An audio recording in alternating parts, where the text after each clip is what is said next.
There is a metal that samurai blacksmiths created centuries ago. It was legendary, nearly unbreakable, forged with precision and skill. It was superior to anything produced in the Western world at that time, and it had a name, Tamahagane. Most people have never heard of it, do not know it existed, and do not understand what made it so special. Most do not realize that samurai swords were made from this material or comprehend the engineering and knowledge required to create it. Tamahagane is not just a type of steel. It is not just iron mixed with carbon, and it is not a simple alloy. It is a carefully engineered material created through a sophisticated process. It required specific knowledge, specific techniques, and specific raw materials. The samurai blacksmiths understood metallurgy in ways modern people are only beginning to rediscover. They knew how to make steel that was both hard and flexible, how to create a material that would hold a razor-sharp edge, and how to produce a substance that could withstand tremendous impact without breaking. The creation of Tamahagane began with the selection of raw materials. Samurai blacksmiths did not use modern iron ore. They used iron sand. That iron sand was gathered from specific locations in Japan. It was collected from riverbeds and from beaches. The iron sand contained specific minerals that made it superior to other sources. The iron sand was carefully selected and sorted. Only the best quality iron sand was used. The inferior material was discarded. This selective process ensured that only the finest raw materials entered the forging process. The iron sand was then processed through a traditional method called tatara smelting. This was not a simple process. It was complex, and it required tremendous skill. The iron sand was mixed with charcoal. The mixture was placed in a large clay furnace. The furnace was heated to extremely high temperatures. The heat caused the iron to separate from the sand. The iron collected at the bottom of the furnace, while the slag floated on top. The slag was removed. What remained was raw iron with various impurities. This raw iron was called kara. Kara wasn't pure. It contained carbon and other elements, but it was the starting material for Tamahagane. The kara was then broken into smaller pieces. These pieces were sorted by quality. The best pieces were selected for further processing, and the inferior pieces were discarded or used for other purposes. The selected pieces were then heated and hammered. This process was called forging. Forging removed impurities, aligned the crystal structure, and created a more uniform material. The blacksmith heated the metal until it glowed, then struck it with a hammer. Each strike removed impurities, improved the quality, and brought the material closer to perfection. The forging process was repeated many times. The metal was heated and hammered repeatedly. Each cycle improved the material, removed more impurities, and created a finer structure. The blacksmith had to know exactly when to heat the metal, how hard to strike, and how many times to repeat the process. That knowledge came from years of training, from apprenticeship, and from experience. As the metal was refined through repeated forging, it began to transform. The carbon content changed. The crystal structure changed. The properties changed. The metal became harder. The metal became more flexible. The metal became more suitable for sword making. But the blacksmith had to be careful. If he forged too much, the metal would become brittle. If he did not forge enough, the metal would remain too soft. The balance was critical. The balance required skill and experience. Once the metal reached the proper state, it was ready for the next stage. The refined metal was called Tamahagane. This was the legendary material. This was what made samurai swords superior. This was what gave them their legendary properties, but creating Tamahagane was only the first step. The blacksmith still had to forge the sword itself. The sword forging process was even more complex than creating Tamahagane. The blacksmith had to take the refined metal and create a blade. He had to shape it, harden it, temper it, and fold it. Each step was critical. Each step required the skill. Each step affected the final product. The folding process was particularly important. The blacksmith would heat the metal until it glowed. He would fold it in half, then hammer it flat and fold it again. This process was repeated many times. Each fold doubled the number of layers. After 10 folds, there were over 1,000 layers. After 15 folds, there were over 30,000 layers. Those layers created a structure that was incredibly strong, a material that could flex without breaking, and a blade that became legendary.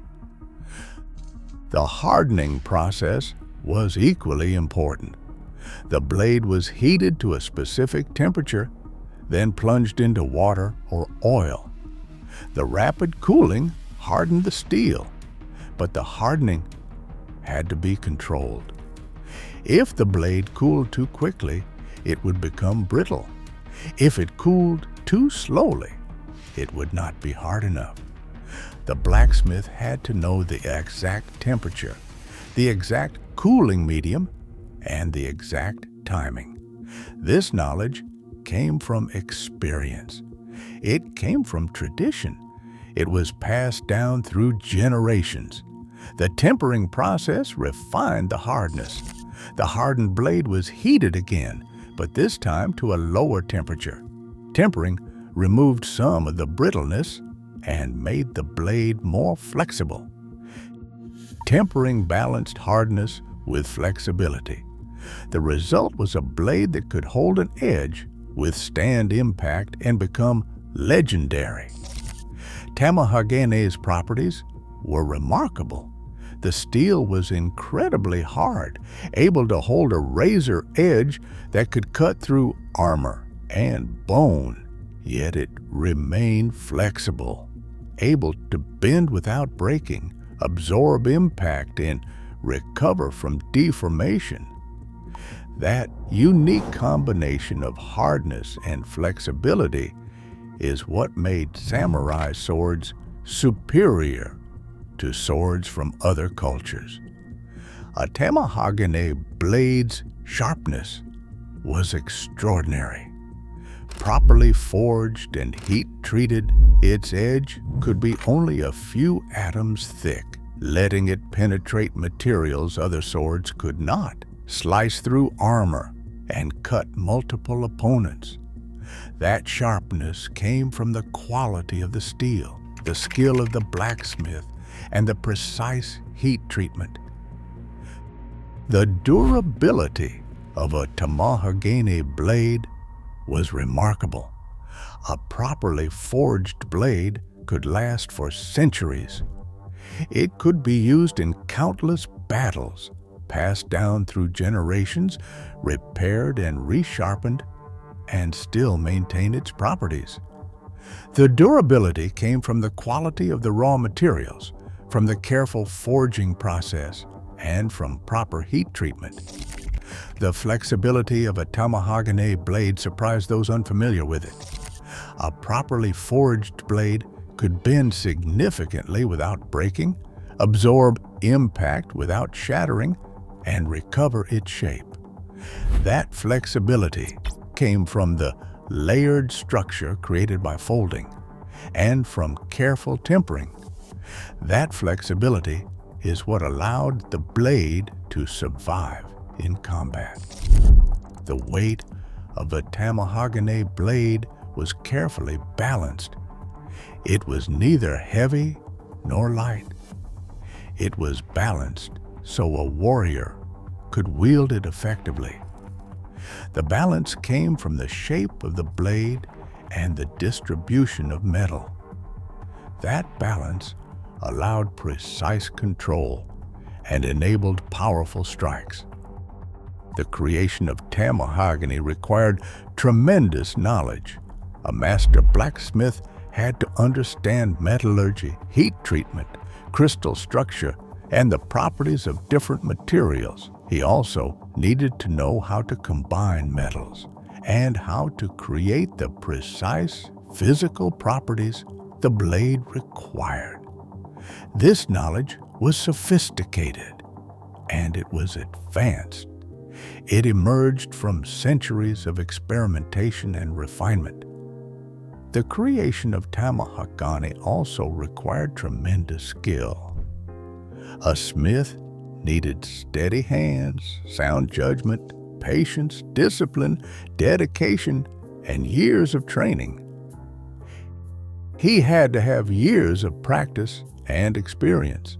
The skill required was extraordinary, the result of apprenticeship and sustained dedication.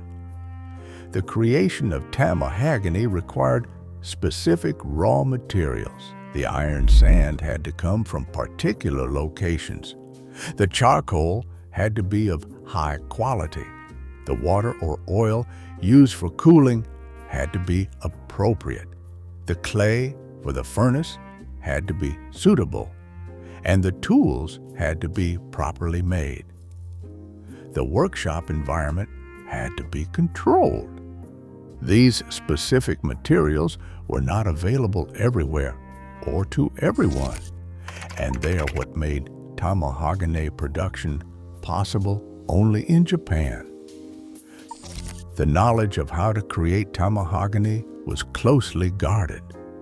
Samurai blacksmiths kept their techniques secret and passed them only to apprentices. The methods were not written down. They were learned through careful observation and repeated practice.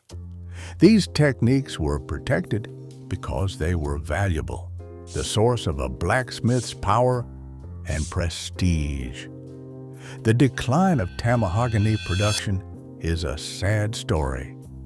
As Japan modernized, traditional methods were abandoned and demand fell as Western steel became widely available.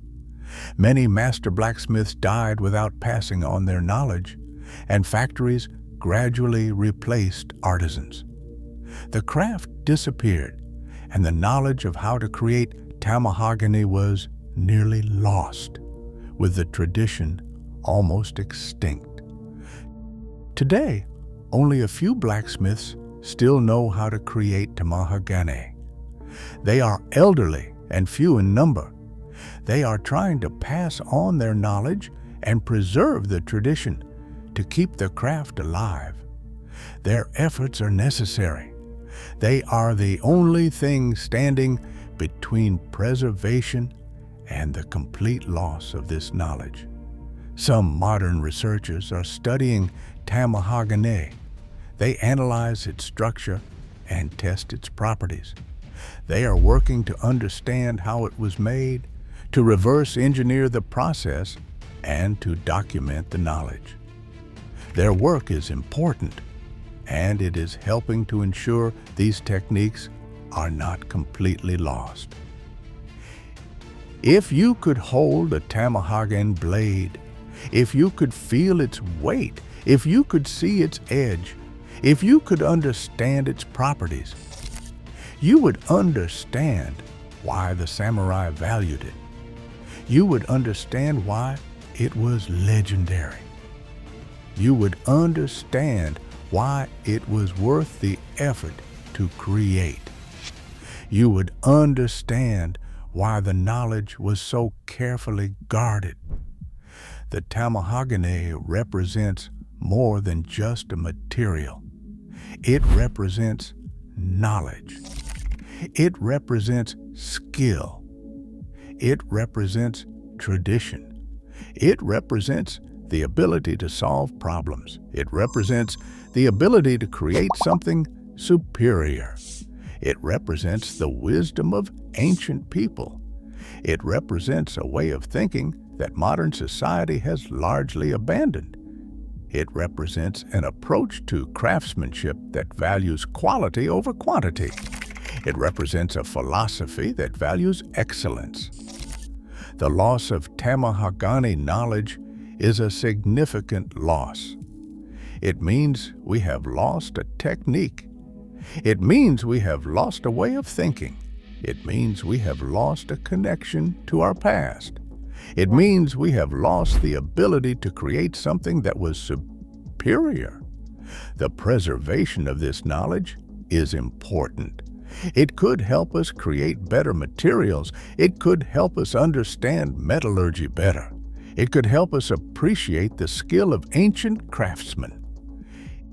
If you found this exploration of Tamahagane fascinating, if you want to learn more about samurai metallurgy, if you want to understand how legendary swords were created, if you want to discover the knowledge that made samurai blades superior, please hit that subscribe button right now. Because here at Shinro Way, we explore the knowledge that created powerful civilizations. We reveal the techniques that produced legendary weapons. We uncover the metallurgy that modern people have forgotten. We show you how ancient craftsmen solved problems. If you want to go deeper, if you want to understand not just what Tamahagane is, but how it was created, if you want to learn about the forging process, and if you want to discover other traditional materials, check out our other videos. We have content on samurai sword making, traditional metallurgy, heat treatment techniques, and how ancient craftsmen created superior materials. Each video reveals another layer of this remarkable tradition. Leave a comment below. Tell us what surprised you most about Tamahagane. Tell us what you think about the contrast between ancient and modern steel. Tell us which ancient techniques you think we should rediscover.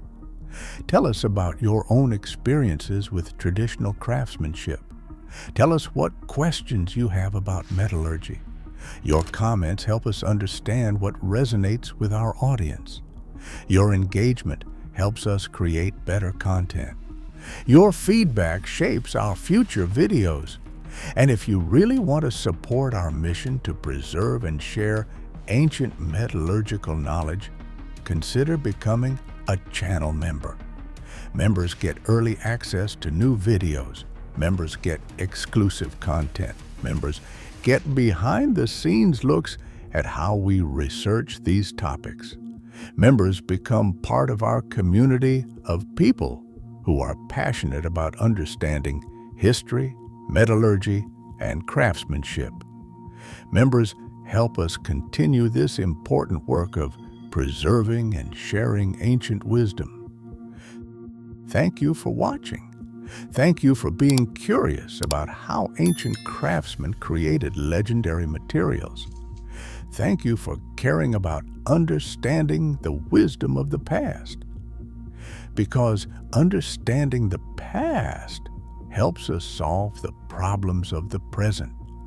And understanding Tamahagane helps us understand that ancient people were sophisticated engineers, that they understood principles that are still relevant today, that they created solutions that we have forgotten, that their knowledge is worth recovering.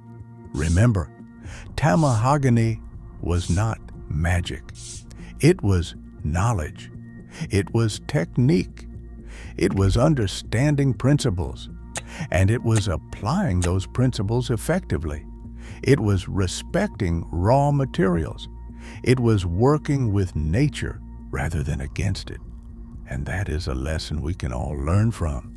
In a world of mass production, in a world of inferior quality, in a world where profit is more important than excellence, we need to remember that alternatives exist, that knowledge exists, that craftsmanship is possible, that quality is achievable, that we can create superior materials, that we can learn from the past, that we can recover lost knowledge, that we can build a better future by understanding where we came from, that we can appreciate the skill of ancient craftsmen, that we can value excellence, that we can pursue mastery, that we can create something legendary.